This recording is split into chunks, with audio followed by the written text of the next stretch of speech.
Satyabhama Institute of Science and Technology, Chennai. Satyabhama Institute of Science and Technology, Chennai.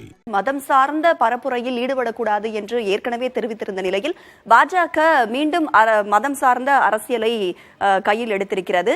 என்ன தாக்கம் உருவாக போகிறது என்பதை பொறுத்திருந்து பார்க்கலாம். இதனால் என்ன தாக்கம் ஏற்பட்டிருக்கிறது என்பதை நம்ம களத்திலிருந்து நிரஞ்சன் குமார் இணைந்திருக்கிறார், அவரிடம் கேட்கலாம். நிரஞ்சன் குமார், உத்தரப்பிரதேசல மட்டும் இல்லாம வட மாநிலத்துல எந்தெந்த மாதிரியான ஊர்கள் எல்லாம் இதனுடைய தாக்கம் இருக்கு, சொல்லுங்க.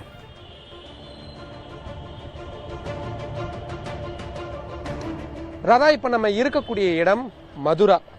நம்ம அயோத்தி தெரியும், ராமர் கோவில் விவகாரம் எந்த அளவிற்கு அரசியல் ஒரு களமா இந்த உத்தரப்பிரதேசத்துல இருந்தது அப்படின்றது. இப்போ அந்த டிஸ்பியூட் எல்லாம் முடிஞ்சு ராமர் கோவில் கட்டப்பட்டு அங்கு அது சார்ந்த விஷயங்கள் ஒரு பக்கம் நடந்துகிட்டு இருக்கு. ஆனா அது அதோட ஓயல.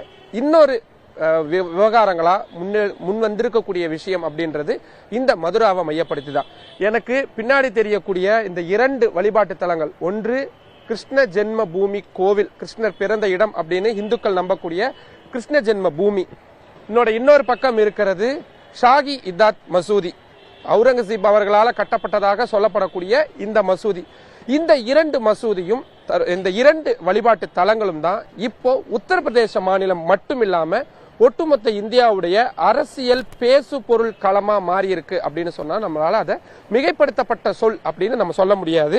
ஒளிப்பதிவாளர் லோகேஷ் இன்னும் கூட கொஞ்சம் கிட்ட போய் காட்டுவாரு. ஏன்னா இந்த மாதிரியான ஒரு இரண்டு வழிபாட்டு தலங்கள், பிரச்சனைக்குரிய வழிபாட்டு தலங்கள்ல நம்ம இந்த காட்சிகளை நம்ம நேயர்களுக்காக பிரத்யேகமா நம்ம கொடுத்துக்கிட்டு இருக்கிறோம்.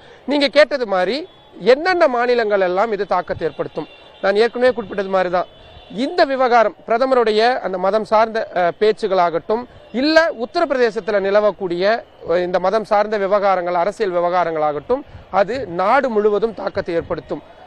உத்தரப்பிரதேசத்துல எங்கோ ஒரு மூலையில் இருக்கக்கூடிய அயோத்திய நகரத்துல நடந்த ஒரு மதம் சார்ந்த விஷயம் தமிழ்நாட்டில் இருக்கக்கூடிய ஏதோ ஒரு கிராமத்திலும் கூட ஒரு தாக்கத்தை ஏற்படுத்துச்சு அப்படின்னு சொன்னா அது மிகையாகாது.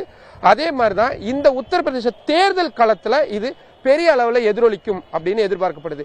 ஏன் அதை சொல்றேன் அப்படின்னா, அயோத்தி டிஸ்பியூட் கிட்டத்தட்ட முடிஞ்சிருச்சு அப்படின்னு நம்ம பார்க்கலாம். ஏன்னா உச்சநீதிமன்றத்துடைய தீர்ப்பு வந்துருச்சு. அது யாரும் இப்போ அப்பீல் பண்றதோ அதெல்லாம் எதுவுமே இல்லை. ஆனா இப்ப நம்ம பார்த்துக்கிட்டு இருக்கக்கூடிய இந்த கிருஷ்ண ஜென்மபூமி ஷாகி இதாத் மசூதி சம்பந்தமான விவகாரம் நீதிமன்றத்தில் இருக்கு. வெறும் நீதிமன்றத்தில் மட்டும் இல்ல, அரசியல் களத்திலும் உயிர்ப்புடன் இருக்கிறத நம்மளால பார்க்க முடியுது. அது கூட தான் நம்ம பிரதமருடைய பேச்சையும் நம்ம கனெக்ட் பண்ணி பார்க்க வேண்டியதா இருக்கு. ஏன்னா இங்க இருக்கக்கூடிய அரசியல் நோக்கர்கள்ட்ட நிறைய பேர்த்து நம்ம பேசும்பொழுது இது எல்லாமே ஒண்ணுக்கொன்னு தொடர்புடையதுதான் அப்படின்னு சொல்றாங்க. இதுல உத்தரப்பிரதேசத்துல ஒரு குறிப்பிட்ட பகுதியில மட்டும் இது தாக்கத்தை ஏற்படுத்துமானா நிச்சயமா கிடையாது.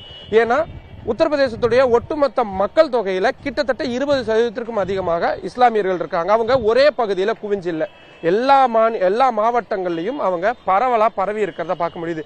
ராம்பூர் மாதிரியான முக்கியமான மாவட்டங்கள்ல முஸ்லீம் கம்யூனிட்டி தான் வந்து மெஜாரிட்டி, அதாவது மக்கள் தொகையில அதிக எண்ணிக்கையில் இருக்கக்கூடியதா இருக்காங்க. முசாஃபர் நகர் மாதிரியான தொகுதிகள்லாம் அவங்க தான் வெற்றியை தீர்மானிக்கக்கூடிய இடத்துல இருக்கிறாங்க. அதனால தேர்தல் களத்துல இந்த விவகாரம், இந்த ஷாகி இதாத் மசூதி விவகாரமாகட்டும் இல்ல பிரதமருடைய பேச்சுகளாகட்டும், நிச்சயமா அரசியல் கட்சிகள் கடுமையா முன்வைப்பாங்க. நம்ம 2 தினங்களுக்கு முன்னாடி ராகுல் காந்தி அவர்கள் இங்க இந்த மேற்கு உத்தரப்பிரதேசத்துல நடந்த பிரச்சாரத்துல பேசும் பொழுது இதே விஷயத்தை தான் அவரு மீண்டும் மீண்டும் சொன்னாரு. பாஜக பிரித்தாளும் சூழ்ச்சியை செய்யறாங்க, அந்த வலையில விழாதீங்க அப்படின்னு ராகுல் காந்தி குற்றம் சாட்டியிருந்தாரு. கிட்டத்தட்ட அதே குற்றச்சாட்டை தான் அகிலேஷ் யாதவும் முன்னெடுத்து போனாருன்னு கூட சொல்லலாம். ஆனா பாரதிய ஜனதா கட்சி அதுக்கு அப்படியே எதிர்வினையாற்றாங்க. நாங்க வந்ததுக்கு அப்புறம் தான் மதம் சார்ந்து இருக்கக்கூடிய பிரச்சனைகள் எல்லாம் தீர்வு காணப்பட்டுக்கிட்டு இருக்குது. ரொம்ப வருஷமா, ரொம்ப நாட்களா என்னென்ன மாதிரியான பிரச்சனைகள்லாம் தீர்க்கப்படாம இருந்ததோ, காங்கிரஸ் காலத்துல அது இன்னும் ஊதி பெரிதாக்கப்பட்டதோ, நாங்க வந்ததுக்கு அப்புறம் அதெல்லாம் சரி பண்ணப்பட்டிருக்குது. அதனால எங்களுக்கு வாக்களிங்க அப்படின்ற விஷயத்த பாஜக சொல்றாங்க. இதுல உச்சநீதிமன்றத்துல இந்த விவகாரம் எப்படி இருக்கு அப்படின்னா, இந்த உள்ள இருக்கக்கூடிய அந்த ஷாகி இதாத் மசூதிக்குள்ள இந்து கடவுள்களுடைய உருவங்கள் இருக்கு, அந்த கோவிலுடைய ஸ்ட்ரக்சர்கள்லாம் இருக்கு.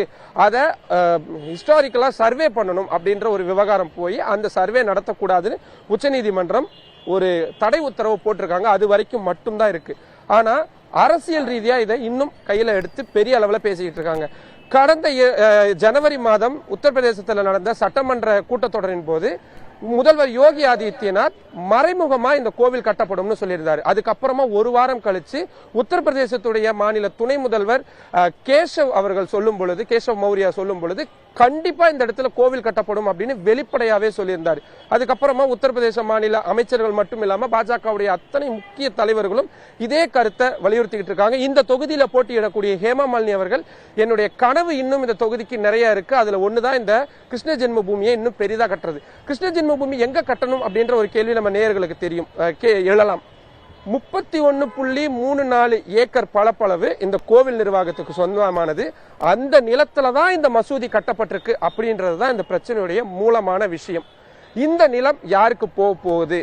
அயோத்தியா மாதிரியே உச்சநீதிமன்றம் இந்த விவகாரத்தை எப்படி அணுக போறாங்க அப்படின்றதெல்லாம் நம்ம பார்க்க வேண்டியதா இருக்கு. ஆனா இப்ப நடந்துகிட்டு இருக்கக்கூடிய உத்தரப்பிரதேச மாநில தேர்தல் காலத்துல பெரும் தாக்கத்தை இந்த விவகாரம் ஏற்படுத்திட்டு இருக்கிறதா நம்மளால நேரடியாவே இங்கிருந்து களத்திலிருந்து உணர முடியுது. ராதா, உத்தரப்பிரதேச பரப்புரையின் போது பிரதமர் மோடி பேசியது உத்தரப்பிரதேசத்துல மட்டும் இல்ல, பிற மாநிலங்கள், அதாவது இந்தியா முழுவதும் இதனுடைய தாக்கம் இருக்கும் அப்படின்னு சொல்லியிருக்கிறீங்க.